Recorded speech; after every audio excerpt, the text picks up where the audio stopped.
All right. Hello, all. This is Manisha Khadge, Chief Marketing Officer at Mindbowser. Welcome you all to our DI podcast series. Today's guest is Brittany Barreto. She is the president, founder of FemHealth Insights, and globally known as the voice of the FemTech, dedicating her work to advancing women's health. Brittany, I welcome you to our DI podcast and would love to start with your quick introduction, please. Thank you so much for having me here. It's a pleasure. I'm Dr. Brittany Barreto. I am a geneticist by training, serial entrepreneur, and investor. I've had a long history of working in science and starting different startups, and we can dive into all of that. But most recently, I'm most known for my podcast called FemTech Focus, where I interview innovators, thought leaders, researchers on the past, present, and future of women's health innovation. And then we also have launched a landscaping tool via FemHealth Insights. So FemHealth Insights is our corporate-facing company, and we have a landscaping tool. It's the largest database of FemTech startups. FemTech is a startup that is working in women's health. So we have the largest database of these types of startups. And then we also provide consulting and leadership services to other companies that are interested in engaging in women's health innovation. Great. And I would rather say that who could be the best person than you to talk about DI for sure. Before we jump on to talking about, more specific around DI, I guess the listener would love to hear your journey as a scientist and entrepreneur. Absolutely, yes. It's not every day that you have a PhD podcaster, although podcasts are definitely getting more mainstream and more common. But nevertheless, never thought that was my trajectory. So I'll back up a little bit. I've always been obsessed with DNA. I think DNA in genetics is just the coolest thing to learn about, and very much a nerd at heart, and pursued my PhD in molecular and human genetics at Baylor College of Medicine. And that's where I found the entrepreneurship community. I had way too much personality to work in a lab my whole life, and red tape is not something that I work well with, which is a very common trait of an entrepreneur. And I found the entrepreneurship community, and I did have an idea for a DNA-based dating app. And so that was actually my first company, was a DNA-based dating app called Pheromore, where we matched singles based on a cheek swab that looked at genes that could predict physical chemistry through pheromones. I fundraised and I built and scaled that company. Unfortunately, that company did close. It's a whole nother podcast episode. If you just Google Pheromore, you can, with the PH, you can probably find the story.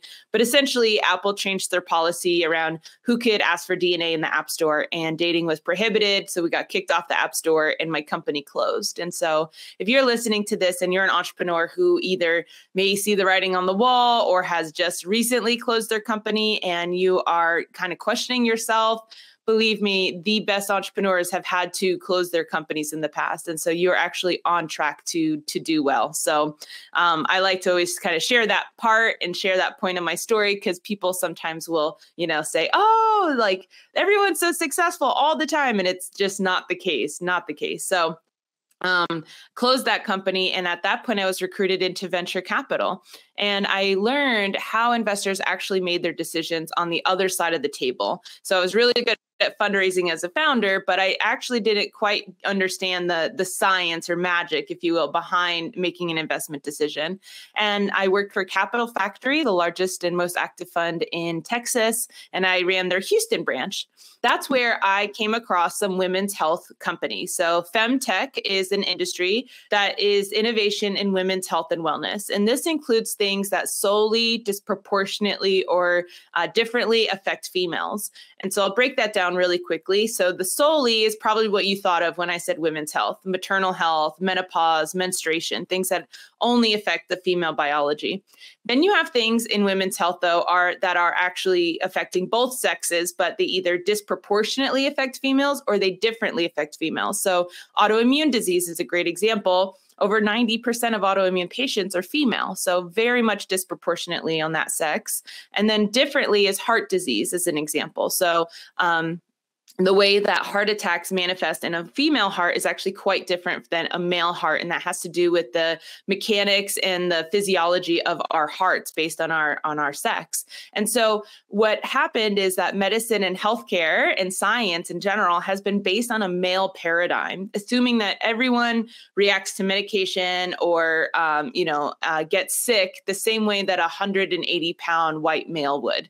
And obviously, I'm sure that listeners are rolling their eyes and knowing that that's just not true, right? A little old lady who's 90 pounds probably shouldn't get the same dosage that a 250-pound man should, right?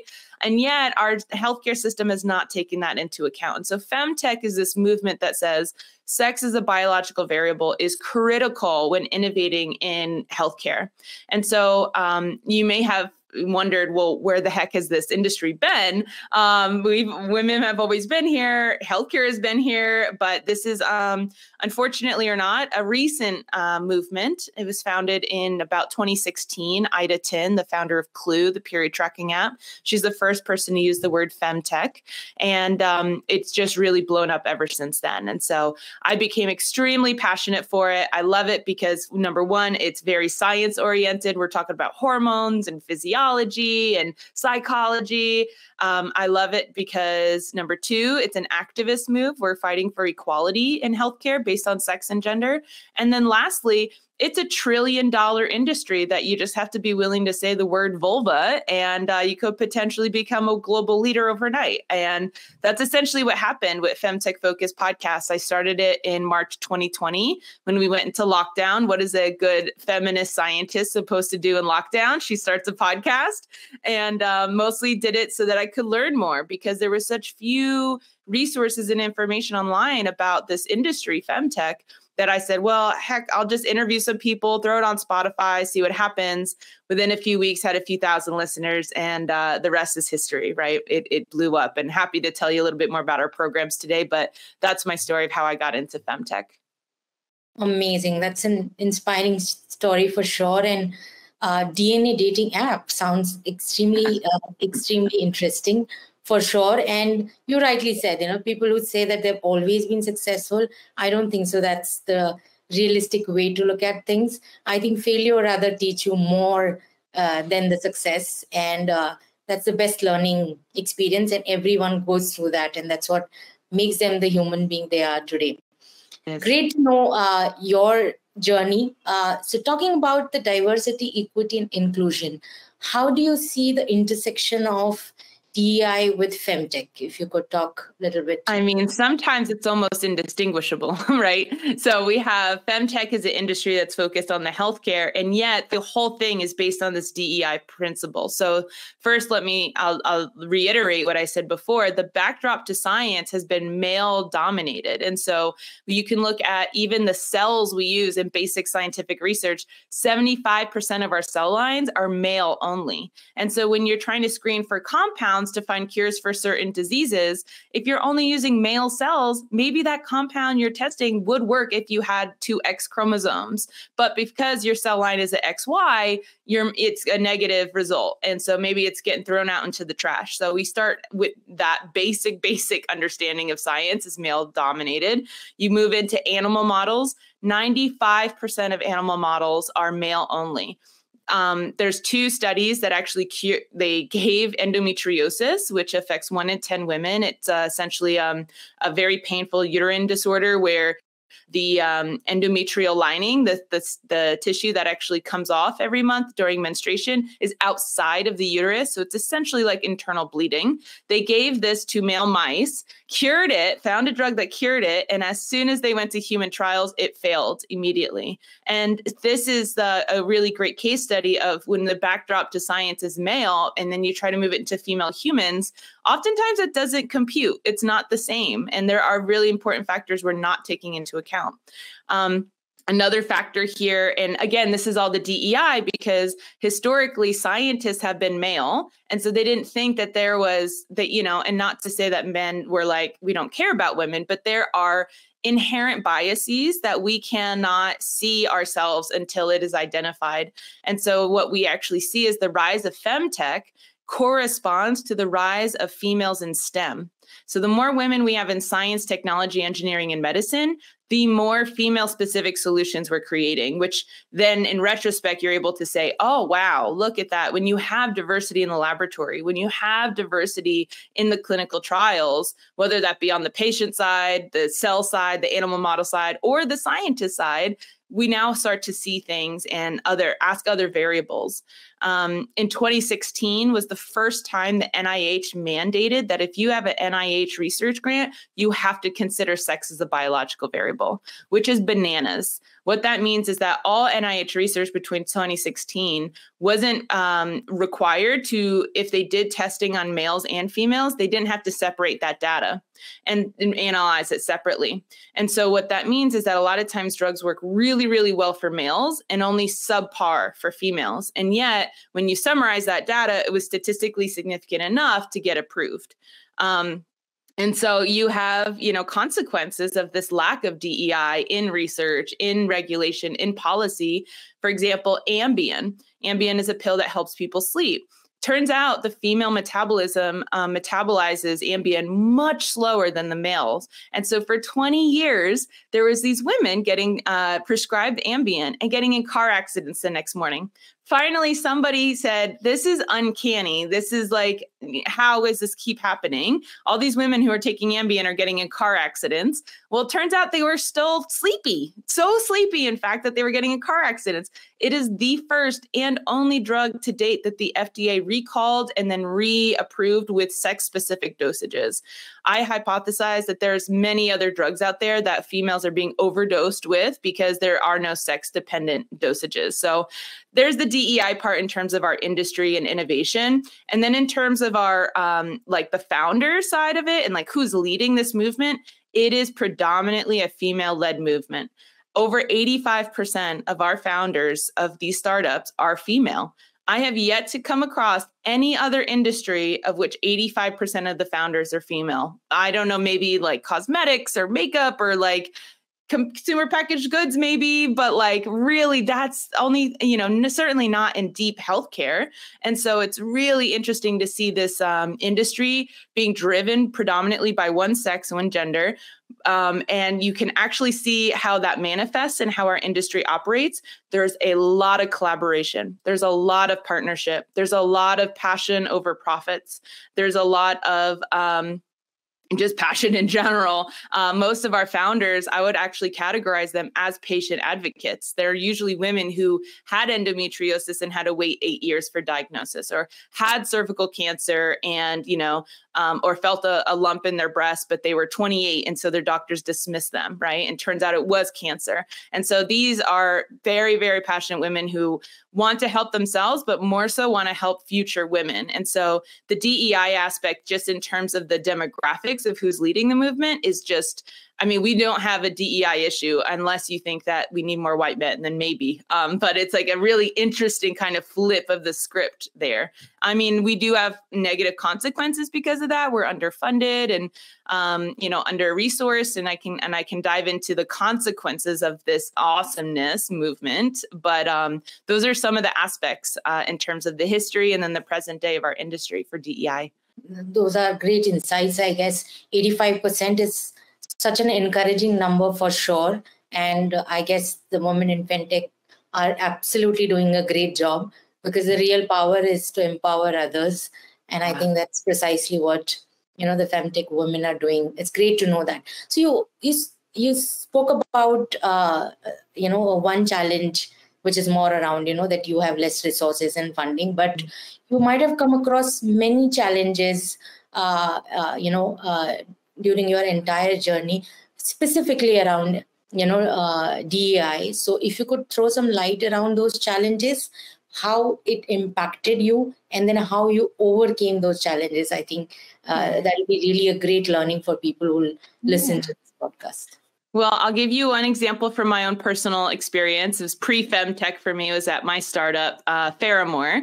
So what would happen was I was 22 or 23 when I founded that. So I was relatively young in terms of, founders. And I would show up to a pitch at an angel network and they would say, "Oh, welcome. Are you here to set up the presentation for the CEO? Where is he?" And I'd say, it's me. I am the CEO. I'm here to sit up, like, it's me. And I realized they really thought I was like a secretary or an assistant. And then having to transition that into being like, no, I'm the CEO. There's immediately this giant wedge of like awkwardness between us all. Right. And so like that was not great for my conversion into getting investors. And so what I started to do was wear a lab coat to my pitches, which any actual scientist would be like, lab coats are meant for protection, not for like authority. Like they're made to just like protect your skin from chemicals and vice versa. But I noticed that investors didn't know that. They just saw a white coat. And so I would show up in a white coat, and immediately as I walked in the door, they'd say, oh, Dr. Barreto, welcome. Do you need a water? Do you need a tea, a coffee? How can we support you? And I'd be like, I'm good. Thank you. Right. And like all of a sudden the energy was like, woman in white coat. She knows what she's talking about. And I hate that I had to wear a costume, right, to get respect. But I also tell female founders, do whatever you got to do. Hustle. You're hustling so hard. If just wearing a different colored shirt or flats versus heels or a suit versus a dress, like it's not fair. And I recognize that. Also, like we're playing the game here, right? Like you need to become successful so that you're that person in the room making the decisions and you're not making comments about whether you think someone's an assistant or a CEO, right? And so one is like costumes, like what are you wearing? And then the other thing that I would do is I'd go to conferences and, you know, my name's Brittany Barreto, but I have a PhD. And so at conferences, I'd take my badge and I would do comma after Barreto and I wrote PhD, you know, or I would do Dr. Dr. in front of the Brittany. And it was incredible the number of times that I was talking to someone. If I had a booth for my company, people would walk up and, you know, typically men, and they would say, oh, okay, yeah, you're doing this. That's nice. That's nice. And I'd talk to them about genetics and stuff. And they'd look down at my tag and they'd see the PhD or doctor and they'd say, wait, you're a doctor? I'm like, yeah, I have a PhD in molecular and human genetics. And I'd be like, oh, what are you working on again? And I was like, oh my gosh, like it would unnerve me, make me so mad because it was like they weren't listening. But you know what, whatever, I had to do what I had to do. And so what's really fun, Manisha, is that in FemTech, I no longer feel the need to wear a costume or put that on my name tag, which is beautiful and amazing and awesome. And I think a lot of industries can learn from FemTech that we all just respect each other, like face value. But those are some of the things that I had to do and how I overcame them as solutions in the past. Amazing. Amazing. I think these are some of the learnings probably, you know, would help others overcome those challenges which you have faced. And that's the reason we wanted to dwell upon it. Well, maybe, you know, we should conclude with what are your thoughts, or maybe a message which you would like to give to the audience who's listening to you, not just with respect to FemTech, but also as a woman entrepreneur. Ladies, if you're listening, the world is not on your shoulders. That was something that I always kind of felt. I felt like it was so much my responsibility. And sometimes I still struggle with this. This is my responsibility to carry this industry on my back because I'm breaking barriers for all the future diverse folks that want to come into it. And that pressure is just unsustainable. I recently talked to a FemTech company, two founders I've known for over about 3 years now, and they're kind of leaning towards closing their company. And I could just see the heaviness on them.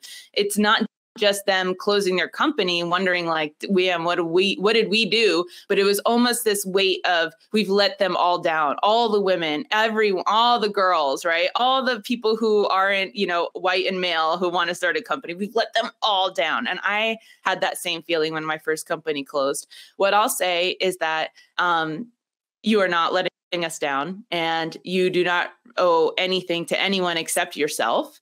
I remember when I closed my company, I had fundraised about $1.3 million. We had about $50,000 left in the bank account. And I wrote checks out to all my angel investors, some as little as $500 based on their original investment, like a ratioed check with a little apology note saying, handwritten, like, I'm so sorry this company didn't work out the way we thought, And I just felt just so devastated. I have since heard of so many male founders seeing the writing on the wall that their company wasn't going to go well, and they took the money and like went to Hawaii. And I'm like, what?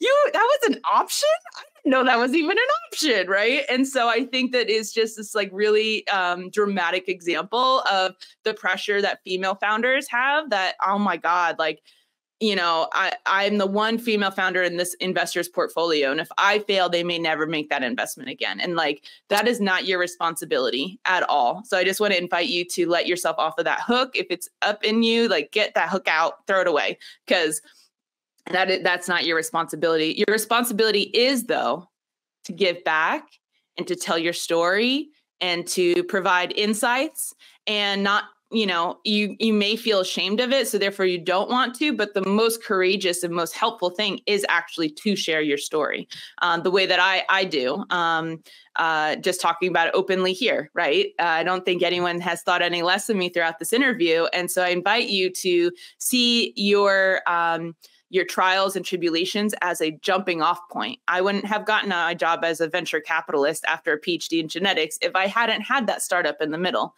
And so, you know, see each thing as the trampoline, the jumping point to that next level.